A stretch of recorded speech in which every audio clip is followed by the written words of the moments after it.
India news आपके साथ मैं हूं चित्रा त्रिपाठी। बीजेपी मोदी के आसरे दिल्ली की सत्ता का सपना देख रही है, मगर पार्टी के इसी सपने पर अब अपने ही पानी फेरने पर आमादा हो गए हैं।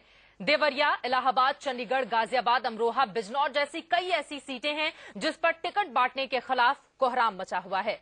बाहरी को टिकट देने के फैसले पर अब स्थानीय कार्यकर्ताओं के विरोध के सुर दबे हुए थे, मगर अब खुलकर ऐसे उम्मीदवारों को बीजेपी के ही कार्यकर्ता हराने की धमकी देने लगे हैं, जिसके बाद बीच बहस में बड़ा सवाल तो यही खड़ा हो गया है कि पार्टी में टिकट का इतना टंटा क्यों है। राजनाथ को सीट की चिंता है या फिर सेटिंग की?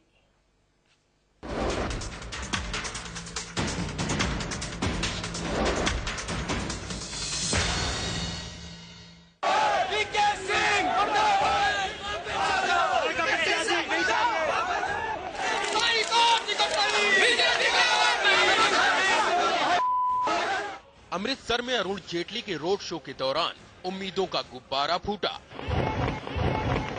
तो अमृतसर के बाहर कई शहरों में नाराज कार्यकर्ताओं का गुब्बार रह रह कर फूट रहा है, जिसके बाद आशंका तो इस बात की बढ़ गई है कि क्या बीजेपी में सियासी बाजी जीतने से पहले ही अब शगुन का दौर शुरू हो गया है।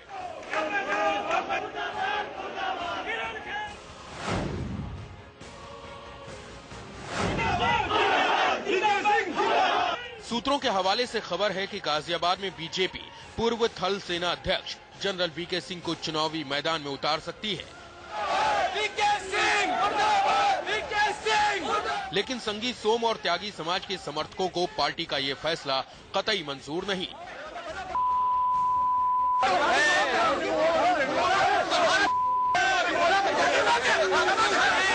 इसलिए जनरल वीके सिंह को गाजियाबाद से लेकर दिल्ली में पार्टी दफ्तर के बाहर चौतरफा नाराजगी झेलनी पड़ रही है। उनके खिलाफ जमकर नारेबाजी हो रही है। विरोध में बीजेपी कार्यकर्ता मुंडन तक करा रहे हैं। हमारा रीजन ये है कि गाजियाबाद से बाहर का प्रत्याशी प्लांट ना किया जाए, वहाँ पे बाहुल में त्यागी जाती है, इसी का प्रत्याशी वहाँ पे टिकट जो है लोकसभा में दिया जाए। मेरे लिए भारत की हर जगह एक बराबर है। मुझे जहाँ पार्टी भेजेगी मैं वहाँ पे जाऊंगा।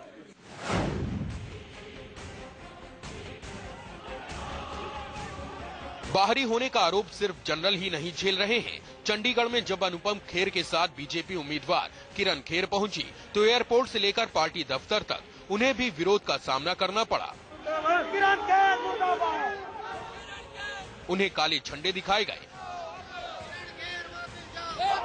गाड़ी पर अंडे तक फेंके गए। स्थानीय कार्यकर्ता चाहते हैं कि यहां से सतपाल जैन या किसी स्थानीय दिग्गज को टिकट दिया जाए, न कि किसी बाहरी को। हर मुद्दे के बारे में पता है, लोगों की समस्याओं के बारे में पता है।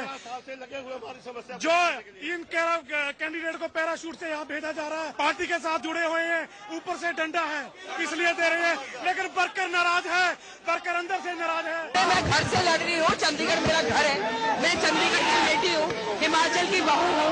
मेरे को 100% उम्मीद है कि सारे मेरे भाई बहने मेरे साथ खड़े, तो नहीं जीतूंगी, जम के चोट पे जीत के जाएंगे। अमरोहा से भी दर्जनों कार्यकर्ता आज दिल्ली में बीजेपी दफ्तर के बाहर विरोध करने पहुंचे। इनका आरोप है कि पार्टी दूसरे दल से आए कंवर सिंह तंवर को टिकट देने जा रही है, जिसे बर्दाश्त नहीं किया जाएगा। हर बूथ से लोग आए, विरोध करने के लिए आए, और ये विरोध इतना होगा कि अगर कल सीट अनाउंस होती है कंवर सिंह तंवर की, 1000 लेडीज आएंगी और 10,000 कम से कम लोकसभा के लोग आएंगे और यहीं सड़कें जाम होंगी और इसकी जमानत हम जब्त करवाएंगे। सब लोग हम मोदी जी को प्रधानमंत्री देखना चाहते हैं, ये कंवर सिंह तंवर जैसा आदमी इससे डरवा रहा है।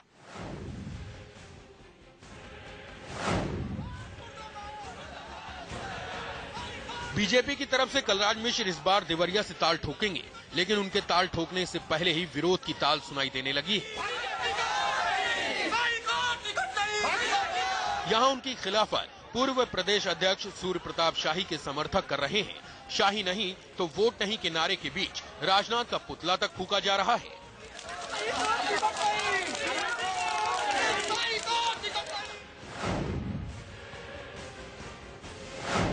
इलाहाबाद में भी राजनाथ सिंह के फैसले की जमकर खिलाफत हो रही है।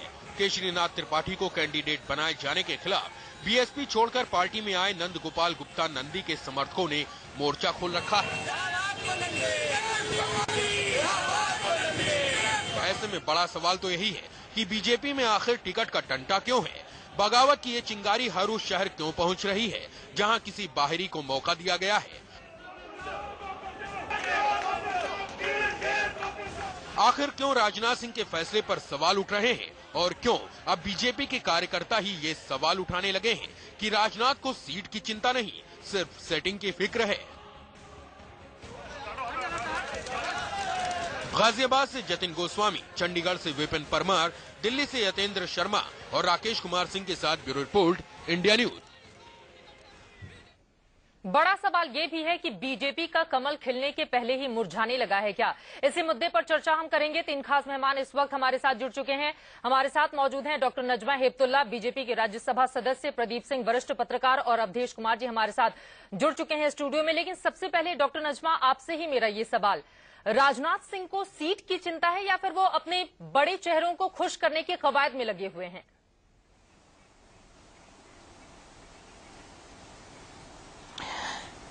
एक जो प्रेसिडेंट होता है पार्टी का, उसके ऊपर बहुत सी जिम्मेदारियां होती हैं। उनको ये भी देखना है कि ज्यादा से ज्यादा लोगों को एडजस्ट करना है और जो विनेबिलिटी होती है उसको भी देखना है। प्रदीप जी, सिर्फ ऐसा है क्या जो लोग जीत सकते हैं? अगर ऐसा है तो फिर स्थानीय कार्यकर्ताओं की अगर आप अनदेखी कर देंगे तो चुनाव जीतेंगे कैसे? देखिए चित्रा जी, ऐसा है कि ये दृश्य हमको हर 5 साल में जब भी लोकसभा चुनाव होते हैं इस तरह का दृश्य दिखाई देता है। उस पार्टी में ज्यादा जिसके टिकट पर जीतने की संभावना ज्यादा हो। बिल्कुल, तो एक अनार 100 बीमार। तो 5 साल से बहुत से लोग उम्मीद में रहते हैं कि इस बार शायद हमारा नंबर लगेगा। जब वो नहीं होता है तो ये निराशा होती है। कुछ लोग पार्टी का फैसला मानकर उसको स्वीकार कर लेते हैं, कुछ स्वीकार नहीं कर पाते हैं और अपना विरोध दर्ज कराते हैं। लेकिन आप देखेंगे हफ्ते 10 दिन में ये सब विरोध खत्म हो जाएगा ज्यादातर जगहों पर। चलिए, आप ये मान के चल रहे हैं कि विरोध खत्म हो जाएगा, लेकिन क्या अवधेश जी उससे सहमत होंगे? मैं जवाब दूंगी, लेकिन डॉक्टर नजमा, एक बार फिर से स्थानीय कार्यकर्ताओं की इतनी ज्यादा अनदेखी क्यों की जा रही है, जिन्होंने पिछले 5 साल तक लगातार मेहनत की है अपने अपने क्षेत्रों में?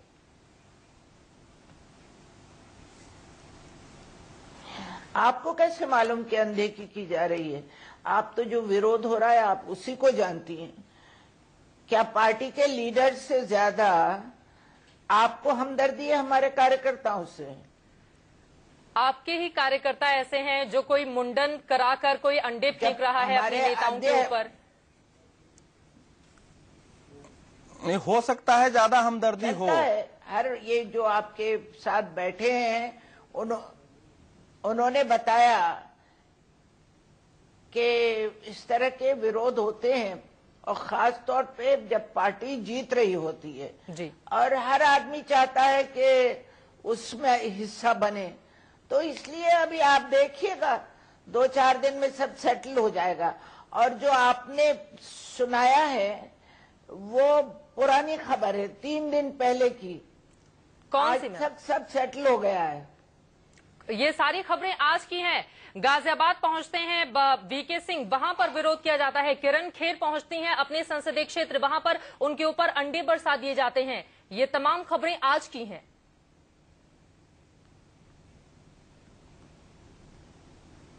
चलेगा, 2-3 दिन चलेगा, फिर ठीक हो जाएंगे सब लोग। क्योंकि कार्यकर्ता पार्टी के होते हैं, कार्यकर्ता किसी व्यक्ति के नहीं होते जी। और पार्टी के कार्यकर्ता को ही हक है गुस्सा भी करने। पार्टी के कार्यकर्ताओं को इस बात का हक है कि वो गुस्सा हो जाएं, नाराज हो जाएं, लेकिन क्या वो अंडे फेंकेंगे अपने उम्मीदवारों के ऊपर? अवधेश जी। और काले झंडे दिखाएंगे। ऐसा है कि देखो, इसको 3 परिप्रेक्ष्य में देखना पड़ेगा। सबसे पहला तो ये है कि राजनीति अगर केवल सत्ता का माध्यम बन जाएगी, पार्टियां विचार सिद्धांत आंदोलन से परे हटके अगर केवल चुनाव मशीनरी बन जाएगी तो यही होगा। क्योंकि चुनाव मशीनरी का मतलब है बहुत लोगों की महत्वाकांक्षाएं हैं, मुझे चुनाव लड़ना चाहिए। किसी की महत्वाकांक्षाएं है कि हमारे खिलाफ व्यक्ति को लड़ना चाहिए। किसी की महत्वाकांक्षाएं हो सकती है कि हमारे क्षेत्र का, हमारी जाति का, हमारे संप्रदाय का लड़ना चाहिए। तो उसमें जब धक्का लगता है तो लोग विद्रोह विरोध करने पर उतरते हैं।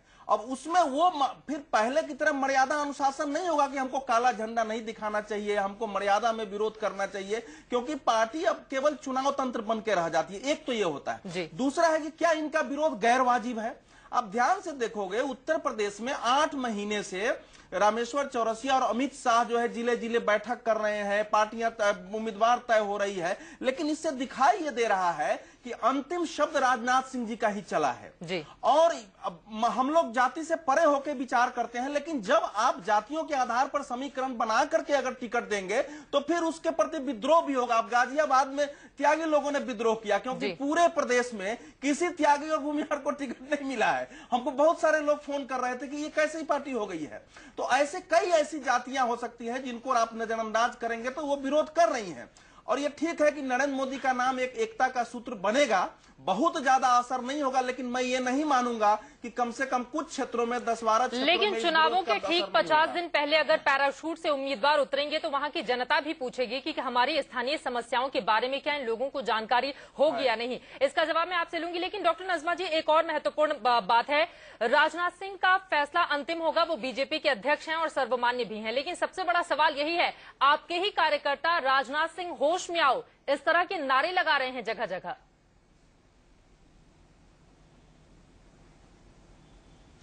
देखिए, मैंने आपसे कहा कि कोई फैसला एक तरफा नहीं होता है जी। राजनाथ सिंह जी ने कोई आर्बिट्रेरली फैसला नहीं किया है। पार्लियामेंट्री बोर्ड बैठी, सब लोगों ने तय करे, प्रोज एंड कॉन्स स्टडी करे, उनको देखा और उसके बाद लिए। अब क्योंकि राजनाथ सिंह जी अध्यक्ष हैं तो गुस्सा उन्हीं पे उतारा जा रहा है। आप देखिए 2-4 दिन में सब सेटल हो जाएंगे और सब पार्टी के लिए काम करने में जुट जाएंगे, मुझे पक्का यकीन है। चलिए, मैं हर 5 साल से ये देखती हूँ, सिर्फ मेरी पार्टी में नहीं, हर पार्टी में होता है। ये आपका अनुभव भी बता रहा है कि कुछ दिनों के बाद इन सभी कार्यकर्ताओं को चुप करा लिया जाएगा। लेकिन प्रदीप जी, सवाल बड़ा यही उठ रहा है, जैसे जनरल वीके सिंह गाजियाबाद पहुंचे या फिर मनोज तिवारी, हमने देखा है वो दूसरी बक्सर या फिर मुंबई में वो ज्यादातर रहते हैं, लेकिन अब उन्हें दिल्ली से उम्मीदवार बना दिया गया है। इस तरह के जितने भी नेता हैं, क्या वो स्थानीय समस्याओं को उस तरह से समझ पाएंगे जितना कि स्थानीय नेता?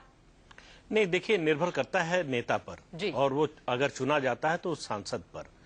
देश में लोकसभा चुनाव लड़ने के लिए कोई बंदिश नहीं है। पूरा देश, अगर आप यहाँ के नागरिक हैं तो आपका है, आप कहीं से चुनाव लड़ सकते हैं। और बड़े बड़े नेता, जॉर्ज फर्नांडिस, मधु लिमय, इस तरह के नेता अपने प्रदेश से बाहर निकलकर चुनाव लड़े हैं, अच्छे सांसद हुए हैं, अच्छी राजनीति की है। तो ये व्यक्ति व्यक्ति पर निर्भर करता है, जरूरी नहीं कि स्थानीय हो तो स्थानीय समस्याएं समझेगा। मुंडन कराने और अंडे फेंके जाने तक ऐसा है कि जब हमें लगेगा कि हमारा हक छीन लिया गया तो इस तरह का विरोध होगा ही। और इस तरह की बात कहना, अवधेश जी ने जो कहा कि जातिगत आधार पर टिकट दिए जा रहे हैं, मुझे तो नहीं दिखाई देता। जनरल वीके सिंह का जो है विरोध करने वाले कुल 25-30 लोग हैं। गाजियाबाद में कितने वोटर हैं या कितनी आबादी है लोकसभा क्षेत्र की, तो उसमें 25-30 लोग विरोध कर रहे हैं। कोई एक कैंडिडेट है जो चाहता था, नहीं मिला। किरण खेर राजनाथ सिंह की जाति की नहीं है। मनोज तिवारी की बात आपने की, मनोज तिवारी उनकी जाति के नहीं है। कलराज मिश्रा उनकी जाति के नहीं है। तो ये कहना कि देखिए, कोई भी पार्टी टिकट देती है तो उसके सामने पहला आधार जो होता है वो विनेबिलिटी का होता है कि ये उम्मीदवार जीत सकता है कि नहीं। और जो पार्टी लेकिन आपने सत्ता में आने का सपना देख रही है वो ये अफोर्ड नहीं कर सकती। मैं आती हूँ, लेकिन जो सरधना से विधायक हैं, संगीत सोम के समर्थक वहां पर पहुंचे हुए हैं। उनका कहना है कि संगीत सोम का ज्यादा प्रभाव है, सुरेश राणा का ज्यादा प्रभाव है। त्यागी समाज के वोटर गाजियाबाद में कम हो सकते हैं, लेकिन ठाकुरों का वहां पर बहुत ज्यादा। और राजनाथ सिंह ने 2009 में वहां से जीत भी हासिल कर ली थी। इस बार भले ही वो आपकी वजह से लखनऊ शिफ्ट कर गए हों, लेकिन सवाल तो उठेंगे ही ना कि अचानक से किसी बिल्कुल अननोन चेहरे को आप हमारे बीच लाते हो और उससे जीत जाने की उम्मीद करते हो। कार्यकर्ताओं के मन में ये सवाल तो उठेंगे ना? नहीं, इस तरह के लोग जीतते हैं और जीतते रहे हैं। देखिए, पार्टी इन सब चीजों, जो आप जितने मुद्दे उठा रही हैं, इन पर टिकट का फैसला करते समय पार्टी इन सब पर विचार करती है। लेकिन केवल यही मसले नहीं होते। एक कैंडिडेट, अब जनरल वीके सिंह की बात आप कीजिए तो वो कहीं से भी लड़े, वो कमजोर कैंडिडेट नहीं माने जा सकते। गाजियाबाद से जीतेंगे, लड़ेंगे या नहीं लड़ेंगे, जीतेंगे या नहीं जीतेंगे, वो अलग चीज है। लेकिन कैंडिडेट के तौर पर उनकी छवि देख लीजिए, उनका जो अब तक का करियर रहा है उसको देख लीजिए, उनकी जिस तरह की उनकी समाज में छवि है और हर जिस फौजी की जिस तरह की होती है उसके नाते भी देखिए तो उनकी अपनी एक छवि है, अपना एक स्टेचर है। ऐसा नहीं है कि वो राजनाथ सिंह ने अपनी जेब से कोई नाम निकाला और रख दिया। एक बात, दूसरी बात, पर आरोप लग स्टेट रहे पार्टी हैं कि भी वो जो बड़े चेहरों को खुश करने में लगे हुए हैं। एक बार फिर से नजमा जी आपसे ये सवाल, किरण खेर को जिस तरह से टिकट दिया गया है उसको लेकर सतपाल जैन के जितने भी समर्थक हैं वो बिल्कुल हंगामे पर उतारू हैं, वो किसी की बात सुनने के लिए तैयार ही नहीं है। उम्मीद है क्या बीजेपी को कि इन लोगों को मना लिया जाएगा?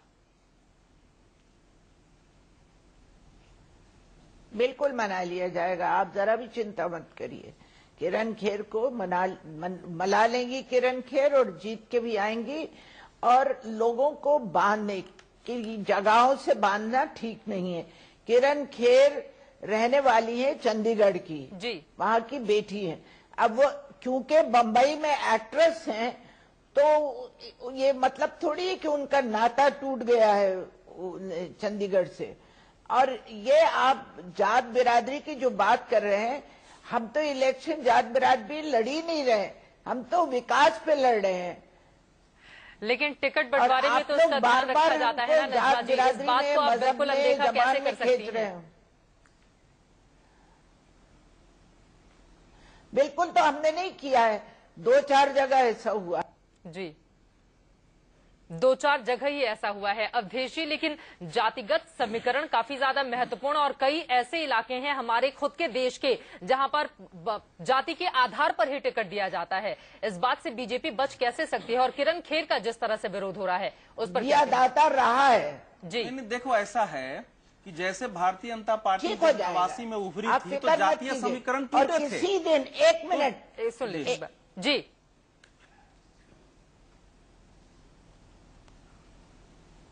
बोलिए। मैं ये कह रही हूँ कि कभी तो हमें जाति से ऊपर उठ के बात करना पड़ेगी, कभी हमें अपने समीकरण बदलना पड़ेंगे, कभी हमें जात बिरादरी से ऊपर उठना पड़ेगा, मजहब से ऊपर उठना पड़ेगा। हम बात करेंगे विकास की। विकास जो भी करेगा वो कहीं का भी रहने वाला वो भारतीय है और किसी भी भारतीय को कहीं से भी खड़े होने की संविधान में इजाजत है। दूसरी बात कि आप वहाँ के मसलों की बात कर रही हैं, वहाँ के जो लोकल मसले होते हैं वहाँ के कॉरपोरेटर लेते हैं, असेंबली लेती है। जो नेशनल लेवल के मसले होते हैं वो पार्लियामेंट के मेंबर लेते हैं। आप लोग ये डिफरेंस क्यों नहीं? मैम आपकी बात बिल्कुल सही है और हम उससे समर्थक भी हैं, लेकिन एक सवाल और है, अच्छा काम करेंगे ये सोचना है जी। हमें बिल्कुल भी बीजेपी की चिंता नहीं है और जो कुछ भी हो रहा है बीजेपी उसका अच्छा ये बुरा खुद ही भुगतेगी और मई में इसका नतीजा भी आ जाएगा। मेरा सीधा सा सवाल आपसे ये है, सिर्फ एक जगह की बात नहीं है, अगर हम चंडीगढ़ या बाकी दूसरे इलाकों से अलग जाएं, पूर्वी उत्तर प्रदेश में क्या हो रहा है? देवरिया में सूर्य प्रताप शाही जो कि बीजेपी के पूर्व अध्यक्ष रहे हैं, उनके कार्यकर्ताओं ने मोर्चा खोल दिया है, बगावत की स्थिति देखी जा रही है। इस बात को बीजेपी कैसे इनकार कर सकती है और इन लोगों को कैसे मनाएंगे? कहीं ऐसा ना हो कि बीजेपी के अंदर खाने जो कुछ चल रहा है, बगावती विरोध के स्वर और ज्यादा मुखर हो तो इसका फायदा किसी और को मिल जाए।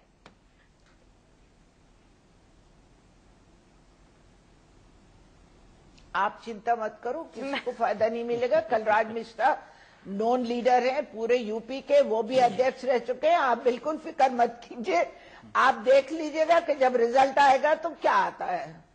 मैं आपको आश्वासन दे रही हूँ, कम से कम मेरे इतने साल के तजुर्बे को तो मानो।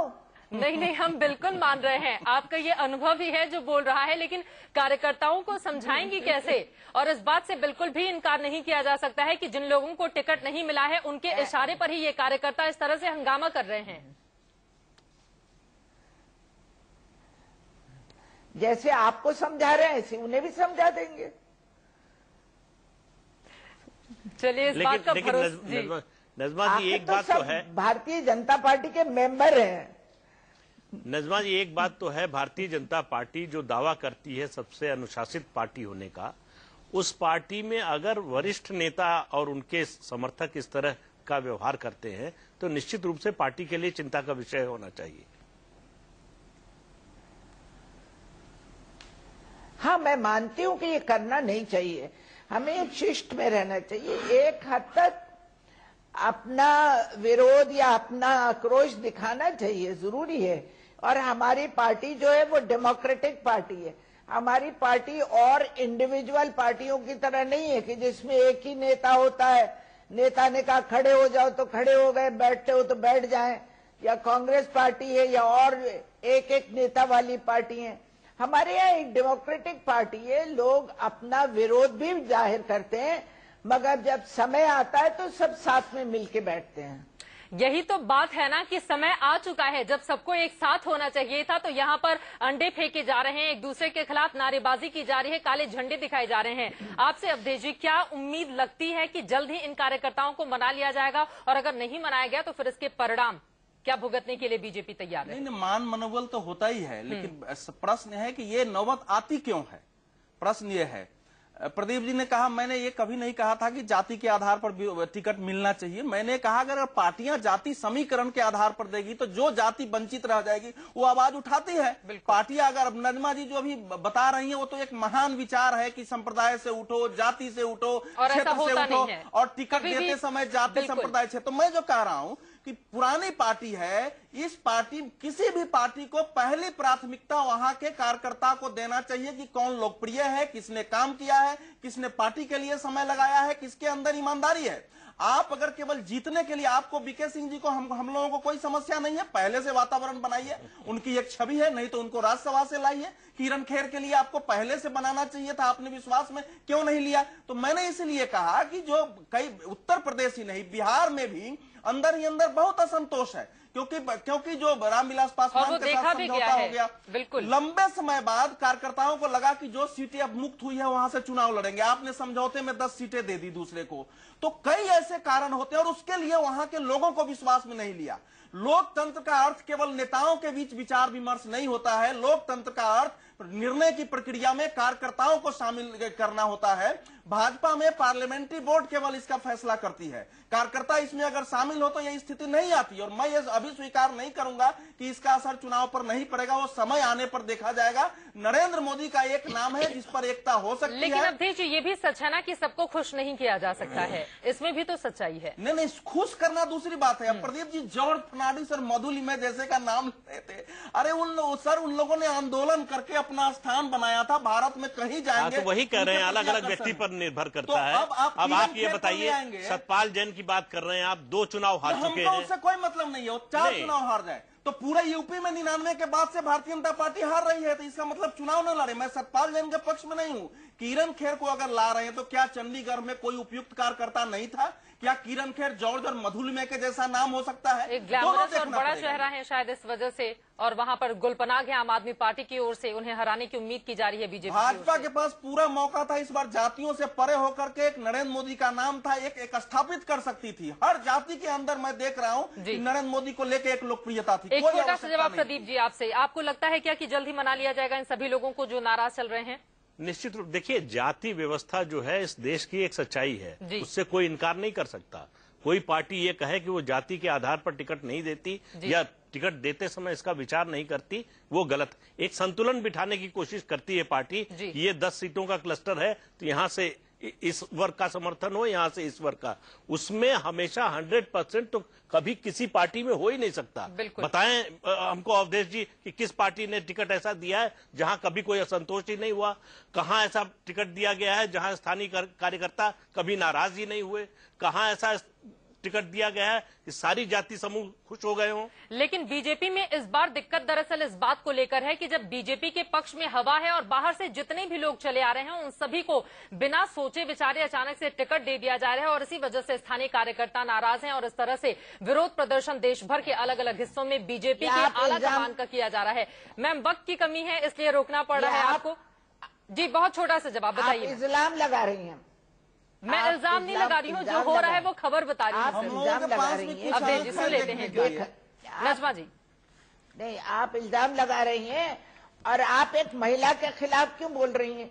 किरण खेर एक महिला है। मैं बिल्कुल महिला के खिलाफ नहीं बोल रही हूँ। हो सकता है कि मैं एक पत्रकार हूँ, मैं चाह रही हूँ कि जो निष्पक्ष खबरें हैं वो आप लोगों तक पहुँचा दूं, मेरी बस इतनी सी कोशिश है। चलिए, वक्त की कमी है, इस वजह से रोकना पड़ रहा है। डॉक्टर नजमा आपका, प्रदीप जी आपका और अवधेश जी आपका बहुत शुक्रिया। लेकिन बीजेपी को ध्यान रखना होगा कि 272 प्लस के जिस मिशन पर वो लगी हुई है, अगर कार्यकर्ताओं का विरोध इसी तरह से जारी रहा तो आगे आने वाले दिनों में इसका नुकसान भी भारतीय जनता पार्टी को उठाना पड़ सकता है। बीच बहस में अभी के लिए बस इतना ही।